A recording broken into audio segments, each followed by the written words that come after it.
If you're a Pink Floyd fan, they are on the road performing the 50th anniversary of Wish You Were Here. It will get them to MGM Northfield Park on Friday, June 21st.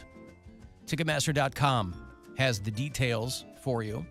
Tickets info, all that. You can get my last pair this week. You're not going to see Pink Floyd anytime soon. So check out the Gilmore Project. Call 216-578-1007 or 800-348-1007. Now we come to a very important section. One that everyone dreads, or is embarrassed by, or tries to avoid completely. The Alan Cox Show on 100.7 WMMS.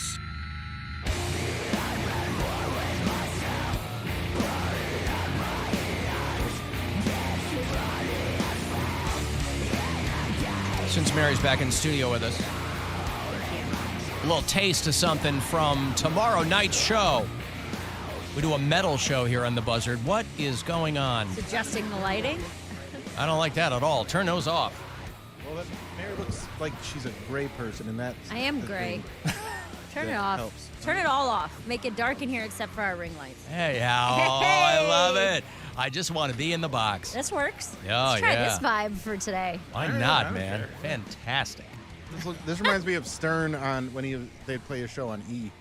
It's just a purple light behind him? Yeah. Yeah. Well, you look great. For me? Your ring light works the best. Mine? I don't know what's going on That's with by the design, one baby. with I need the best lighting. Mary's one. Never like that. That camera I'm telling just you, sucks. it's this studio because in my studio It in New looks York, great, yeah. but I keep the lights real low like this. I Yeah. don't turn them off, but I turn them to like the lowest setting, and then I use my ring light, and I feel like I look great. But for whatever reason, I don't know if it's the camera or the studio or just being home. You're missing the point. Tomorrow night, this is a band I'm going to play for you called Chained to the Bottom of the Ocean. We do a metal show called 2 Hours to Midnight.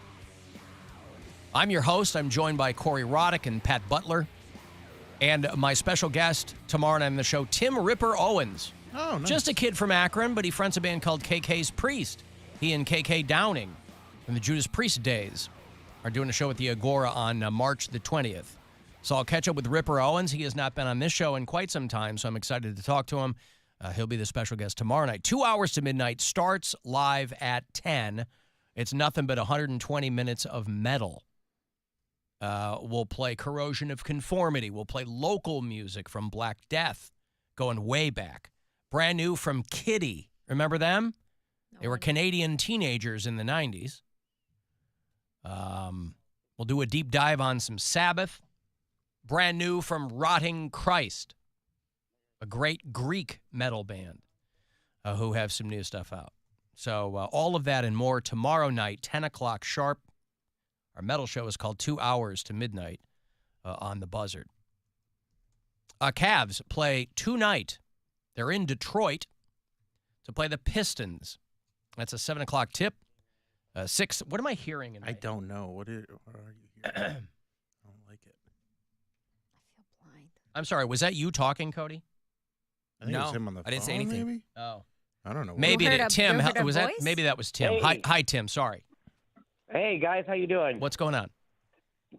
Just wanted to say, love the show. Well, hate the show, Thank you. but we sat behind you on the funny bus last summer. Me and Becky, my girl that had the stroke.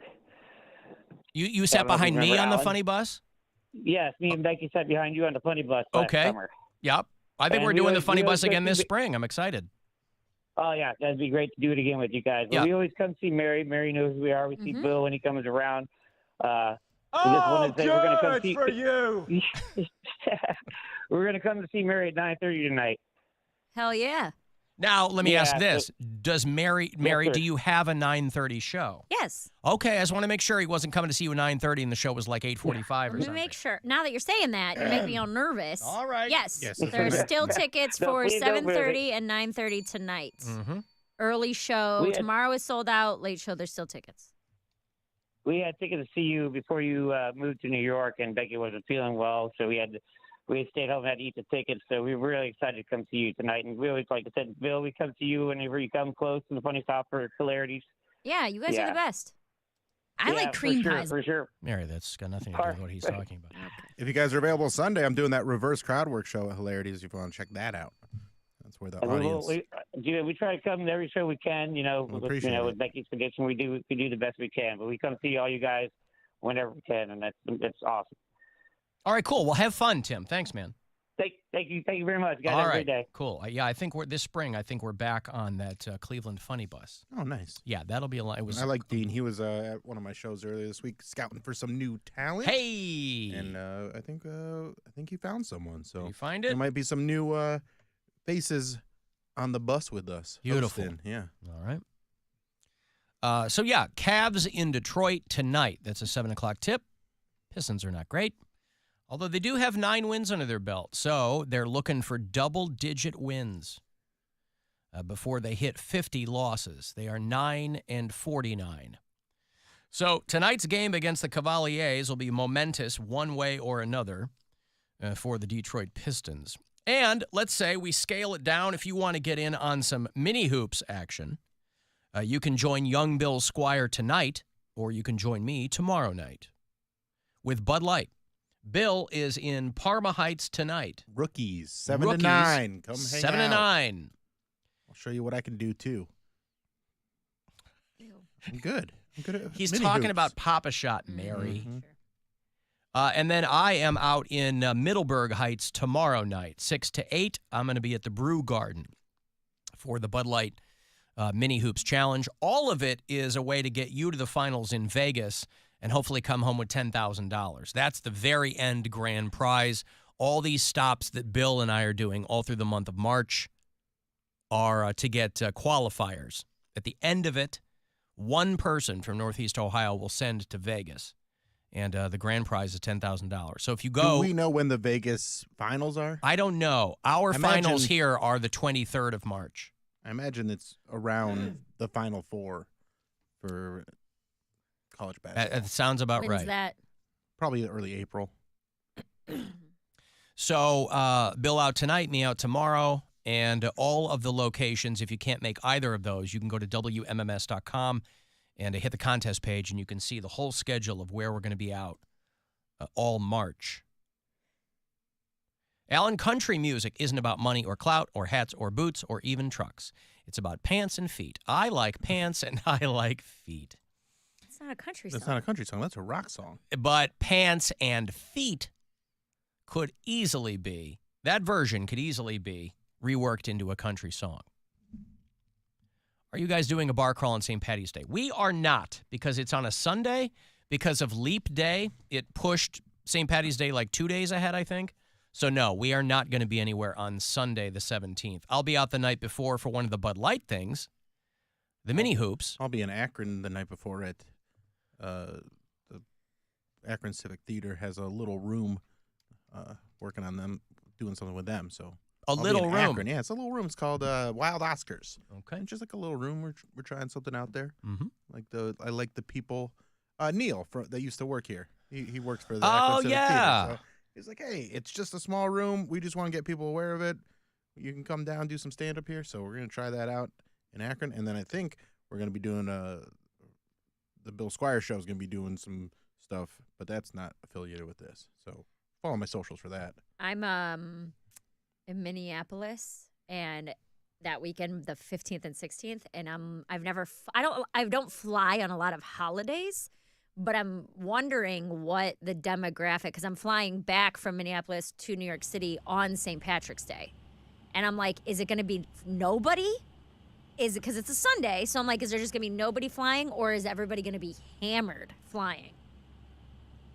Oh, I don't know. I don't know. I wouldn't think that I wouldn't think that anybody flying on St. Patrick's Day Is they're celebrating. right. You don't I've- think? no, They're because like, I I've- don't have to drive anywhere. I can get hammered at this airport bar. Maybe, but I feel like They mean anybody more hungover than drunk. I feel like anybody that really loves to celebrate St. Patrick's Day by binge drinking is going to be where they want to be. Like they're going to be at a party. They're going to be in the city already. Yeah. They're not going to be traveling that day. And also, I don't think Minneapolis is a huge St. Patrick's Day city the way Cleveland, Chicago, and New York New are. Orleans. Yeah. Yeah. So maybe St. some people Louis. traveling back. Is St. Louis a big Huge. St. Patrick's Day? Yeah. Everybody loves Mardi to Gras. say, Mardi Gras. I don't know what it is about St. Louis, but it's the second biggest Mardi Gras in the country, And they do a huge St. Patty's Day thing too. But yeah, I don't know about that. Well, you're gonna find out. Yeah. That's the fun part. I'm curious how that's gonna go. Or last year, I flew on Easter Sunday. Yep. It was Brian's daughter's spring break, and I was flying out to Arizona to meet them for the week. And it was no one. There was no joke. There was less than 10 people on our entire plane. Nobody was flying on Easter. And I get that. You know, it's obviously a religious holiday. I guess St. Patrick's Day could be religious to some people. Certainly is. It's supposed to be. Right. But yeah, I was curious about that, where I was like, I wonder if it's going to be like hammered people throwing up all over, or if it's just going to be, again, 15 people on a plane. Well, for your sake, given your proclivities and your sensitivities, I hope that plane is full of people vomiting all over the place. Wouldn't that be nice? Love the smell. Right? Hey guys, it's Dexter and Copley. Alan, I got a little rant, and it's about rap music. I'm not a rap fan at all, and I don't understand why they have rap acts at rock festivals. I know this year, Sonic Temple, they got Cypress Hill and Tech Nine. I think one of the ones last year had Ice Cube in it at a rock festival, and they'll have these and like 3 6 Mafia and all these other rap groups. What is the point of having rap groups at rock festivals? I don't get it. I know Cypress Hill has a little bit of a rock vibe, but still, it's all rap music. Rap should be having its own festival. Why do these rock festivals always have rap acts in it? I just don't get that. I don't understand the reason for it. I mean, rock, let it be rock. Don't put rap in it. It doesn't make sense to me. So that's my rant. And Alan, can you hit the post on The Heat Is On by Glenn Fry? The Heat Is On. Hey, 100.7 WMMS, brother. Want to hear from Glenn Fry. Hey, it's springtime, not here yet, but he's out there trying to get the temperature up. And boy, that's got a long ramp on it. God damn, the heat is on. Got some of that sweaty sax that Glenn Fry. Oh, okay. Sorry, Dex. I don't know. I'm always surprised when people get so upset. The rap rock thing is not new, by the way. Yeah, but I mean, Cypress Hill is not really rap rock. They're just rap. But Cypress Hill, Body Count, I understand, because that's very much heavy metal with rap. Well, you got to remember, these are nostalgia rap acts, too, on rock festivals. They don't have brand new rappers on rock festivals. It's not current artists doing, Key Glock isn't on Riot Fest, things like that. So you go back to Run DMC and Aerosmith. If you saw that Run DMC documentary, I think it's on HBO Max. It's awesome. It's called The Kings of Queens. And they were talking about how they wanted to cover Walk This Way from Aerosmith. And I think Rick Rubin was working with them, and he's like, why don't we just call Aerosmith and see if they want to be part of this? And they were like, were you kidding me? And so they called Aerosmith. And so Walk This Way was born. Anthrax and Public Enemy, when they went out on the road in the early 90s, I went to that tour. That was when those two fan bases, it was a coin toss whether or not you were going to get stabbed in the bathroom at the Aragon Ballroom. But the tour continued. I saw Body Count with Ice-T on the first Lollapalooza when there were like 6 bands, and Body Count was one of them. Because they figured, well, the attitudes of these fans are the same, these groups, right? So when you talk about Cypress Hill, 3 6 Mafia, those are, millennial kids grew up with rap and rock. So when they have them on, again, they don't have brand new artists on these rock festivals. But some of the biggest stuff Cypress Hill did was rock. So, they dropped Skull and Bones in 2000. I had just gone to Pittsburgh to work. And Cypress Hill drops an album called Skull and Bones. It was a double album. One of them was all rap. It was like Eminem and Noriega and all these other dudes. And the other one was rock rather. So they had Rap Superstar. They had Rock Superstar. It was honestly the best album of that year was Skull and Bones. And Rock Superstar was a massive hit for Cypress Hill. Tech Nine did all 6s and 7s. That was him and a bunch of rock guys. That was another massive record. So at that time, and again, like what that texter was talking about before, it's all white suburban kids buying rap records. You got a bunch of milky gingers, Bill, desperate to pretend that they're hard, or they're sitting around getting high. So I don't understand I don't know. When people get on that whole thing, I don't get it because it's like they've been asleep for 30 years. Also, when it's a festival, there's 30 other bands that are on the festival, and you can just go, oh, I don't like this. I'm going to go find something else to watch. There's or go another band. wait 45 minutes in a line for some French fries. You know, The Some way terrible God French intended. fries. dude, I was so mad when we went to what's it called last year? Sonic Temple. Brian's Vegetarian. They had one vegetarian stand, and That lines. always at those, surprises me because that's such a bigger thing now than it Dude, used to be. And I was thinking the same thing. I'm like, I get it. It's a rock festival. Maybe they still think that's gay. I don't know. No, it's not that. I But don't know what it is. It had the longest line of any of them. And like you're waiting for like a burger, you're still waiting a half hour, you know what I mean, at any of the lines. But the vegetarian stand was, dude, it was like an hour. Brian's doing his metal thing. It's and I'm got to like, be more logistics than anything else because I think Sonic Temple uses primarily local Columbus vendors. yeah. But in Columbus, there have to be a ton of vegetarian places. There were like options at like, you know, not at every stand, but there were stands that were like, oh, we have a veggie burger Yeah. or we have this. But there was one stand that was like, hey, everything here is vegetarian. They had wraps, they had burgers, they had, you know, whatever, salads. More ramps at the rock festival. I mean, you go to Lollapalooza or Bonnaroo, try finding meat Yeah. at one of the stops. Oh, I'm a carnivore. You got anything for me? So, Dex, that would be my thought on it. And by the way, that's why rap artists are in the Rock and Roll Hall of Fame. For all these people who complain that rock and roll is too soft, a lot of rap artists, they're the new rock and rollers. You know, all that defiance and nonconformity when rock bands used to scream at each other and throw crap and talk shrimp about, you know, that's all rap now. So I don't have a problem with that at all. But you can blame Run DMC and Aerosmith and Anthrax and Public Enemy and Ice-T. But again, just that you're able to rattle off half a dozen of them, it goes way back. But Dex is very specific.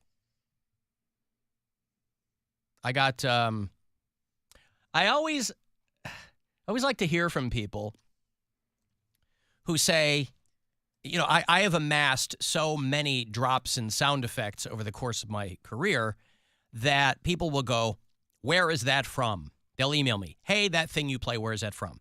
And 9 times out of 10, I will say, I don't know. I've had it for so long. There's just all these things I've collected over the years that I couldn't tell you where they come from. And so it always makes me laugh when somebody emails me and goes, oh my God, I was watching fill in the blank, and I heard one of your drops in the show, and I didn't know that's where it's from. And usually I'm like, I didn't know where that was from either. And it happened to me the other day, where I have a drop, and I don't know where it came from, and then I was watching a show, and it was in the show. I go, oh my God, that's where that's from. Boobs. You guys know where that's from. When I play Boobs? I don't. Boobs. Was it from The Simpsons? No. It's from The Office when he's got Harvey, Oh, yeah. the computer. He Yeah. turns the computer around and puts lips on it. Boobs. Me love you, Long Tim. Yeah. And then he's like, who's Tim? Long Who's Tim? Long Yeah. Tim. Yeah. Boobs. I'm watching, and because I started watching The Office from the beginning, so I'm like halfway through season 3. And I'm like, oh my God, that's where that's. So it happened to me. My own drops. Right? I was through the looking glass. Boobs. I've got to take a break. If you want to send a text, 35192, you can listen where.